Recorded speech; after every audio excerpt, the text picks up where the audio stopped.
খুলনার দাকপ উপজেলার ডাংমারি এলাকার একটি রিসোর্টের মালিক ও দুই পর্যটককে অপহরণ করেছে জলদস্যুরা। একটি ডিঙি নৌকা নিয়ে সুন্দরবনের ভেতরে ঘুরতে গিয়ে জলদস্যুদের কবলে পড়েন তারা। শুক্রবার দুপুরে সুন্দরবন পূর্ব বন বিভাগের চাঁদপাই রেঞ্জের ডাংমারি স্টেশনের ঘাগড়ামারি টহল ফাঁড়ি সংলগ্ন কেনুয়ার খালে এই ঘটনা ঘটে। তবে শনিবার রাতে বিষয়টি জানাজানি হয়। অপহৃত রিসোর্ট মালিক শ্রীপতি বাছাড়ের ছোট ভাই উত্তম বাছাড় বিষয়টি নিশ্চিত করেছেন।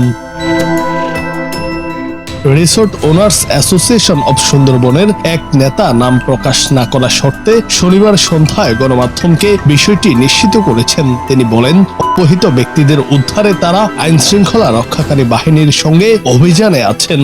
অপহরণকারীদের শনাক্ত করা গেছে। গোলকানন নামের রিসোর্টটি এনজিও ফান্ডে তৈরি। এটি স্থানীয়দের মাধ্যমে পরিচালিত হয়। এই রিসোর্ট তাদের সংগঠনের সঙ্গে যুক্ত নয়। এই ঘটনায় গোলকানন রিসোর্টের পক্ষ থেকে দাকপ থানায় অভিযোগ দেয়া হয়েছে। শুক্রবার থেকে কোস্ট গার্ড, পুলিশ সহ আইন শৃঙ্খলা রক্ষাকারী বাহিনীর সদস্যরা সুন্দরবনে উদ্ধার অভিযান চালাচ্ছে।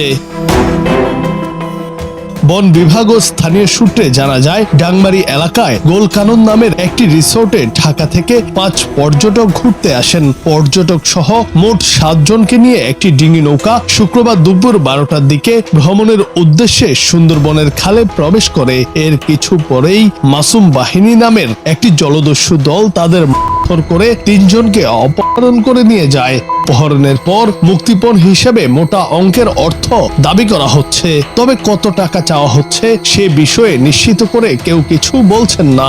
অপহরণের সময় ওই নৌকায় থাকা রিসোর্টের আরেকজনকে মারধরের পর তাকে ও 2 নারী পর্যটককে ছেড়ে দেয়া হয়। স্থানীয় লোকজন জানান, মাসুম বাহিনীর সদস্যরা নতুন, তাদের প্রায় সবাই তরুণ। বাহিনীর প্রধান মাসুমের নানা বাড়ি দাকপ উপজেলার লাউডুফ এলাকায়। 5-6 মাস আগেও গোলকানন রিসোর্টের মালিক শ্রীপতি বাছাড়কে একবার অপহরণ করেছিল মাসুম বাহিনী। তখন প্রায় 1,70,000 টাকা মুক্তিপণ দিয়ে ছাড়া পেলেও বিষয়টি আইন শৃঙ্খলা বাহিনীকে জানানো হয়নি।